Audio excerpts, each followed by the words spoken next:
Let's talk about freedom. What does freedom mean to you? Does it mean having rights in your country? You know what they say, having freedom from oppression? Some people think freedom's all about having money, the freedom to have things that they want. And then there's the freedom to do, the ability to go wherever you want and to have all of your wishes become reality.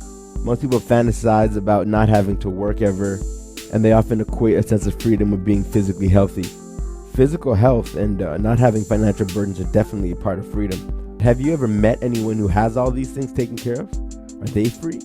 Have you ever considered the life of a celebrity? Do they seem free to you? Or people in the first world, do they seem free? If you ask them about freedom, what do you think they would say? Are they stress-free? Are they free from addictions? Are they free to be who they really want to be? Obama's leader of the free world. Ever notice how gray his hair got after he became president? There's a lot more to freedom than we commonly think. Political freedom, financial freedom, and physical freedom only make up half of what is truly freedom. Because there's internal freedom and external freedom. Internal freedom is what happens inside of you, and external freedom is about your surroundings and your environment. To better explain this, I'll talk about some threats to freedom. Let's start with external freedom, which relates to the ability to have or to do. Threats include injustice, criminals, or environmental challenges. And now, internal freedom. Threats to internal freedom are things like dogma, irresponsibility, fears, and bad habits. So what is internal freedom? I think a better question is, where is internal freedom? Obvious answer, inside of you. Inside your personality, inside your thoughts, inside your consciousness, inside your heart.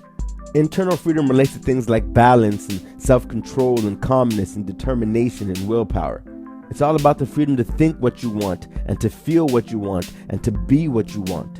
And the struggle for control over your inner world is just as important as the struggle for control of your outer world. If we aren't in control of our thoughts, how can we decide what we learn? And if we don't control what we learn, how do we control how we evolve? Both internal and external freedom have a lot in common. I think freedom is about safety in a way. Safety to let yourself have the experiences that you want to have. And to me, safety relates closely to security. Security is obviously an important component to external freedom. I think security goes hand in hand with confidence. And I think that confidence is a chief factor for internal freedom. Because insecurities can keep us hostage. Insecurities can trap us. And then we end up trapping ourselves. But if we had the confidence to know that we were actually in control of our internal freedom, we could set ourselves free. But unfortunately, we've been conditioned to fear that idea that we have the control because we don't want the responsibility. But raising your hand and claiming the responsibility is the only way to win your internal freedom.